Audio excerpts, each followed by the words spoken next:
let's look at a few examples. Here is one that's been made for a lady specifically because she likes gardening. She also likes needlework and she's very, very keen on snowdrops. She collects snowdrop plants. So what I've managed to do here is I've taken a cutting out of a magazine with some primroses on, some other text there. That is a picture of a snowdrop which I found in another magazine. I've also got, and I only realised I've just done this, you can see the stem following to that snowdrop there. That is a bit that was stuck on another card that I had. So think about things which are stuck on cards that you receive that you can salvage. This is just a piece of ribbon, a pretty piece of ribbon, look, that I got in my bit box, and I just stuck a bit on to make a border. So that's what we've got there for that lady, and I've used an embossing pen, an embossing powder to do the Happy Birthday Barbara bit. So that's that card.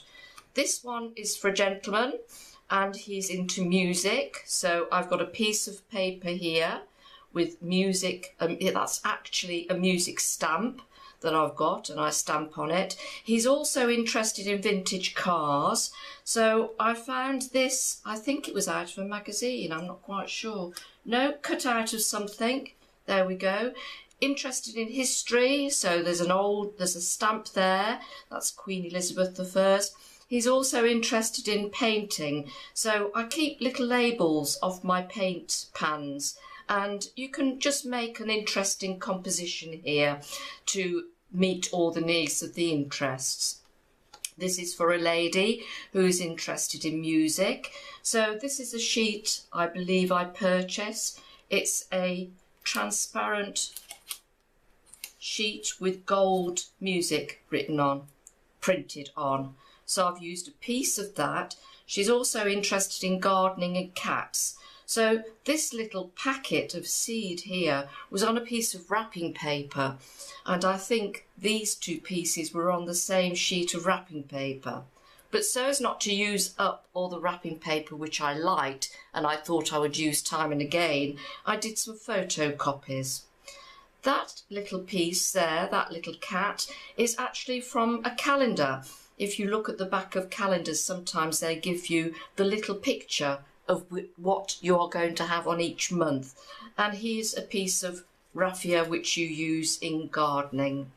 I've handwritten the message there, and I've cut it out with a pair of scissors that gives you like a perforated edge to make it look like a stamp. This one here is also for a gentleman, and he's interested in French wines. So that is in fact a label from a bottle of wine. You can sometimes soak them off quite happily. If it's a pretty one or an interesting one, you can photocopy them and keep them for your collection. He's also interested in France, hence the stamp, air travel. Here's a little par avion sign. That is a stamp from an English collection many years ago, and he does a lot of acting. So that, the Samuel French Theatre Bookshop, that is the bookshop in London where a lot of the theatrical publications can be bought. And so I have some scripts myself, so I just photocopied that from the back of the script.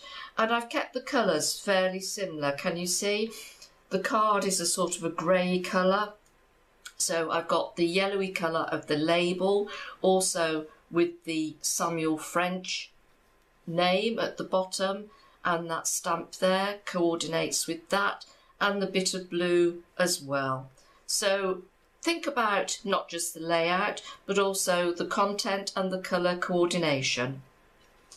This was quite a challenging one.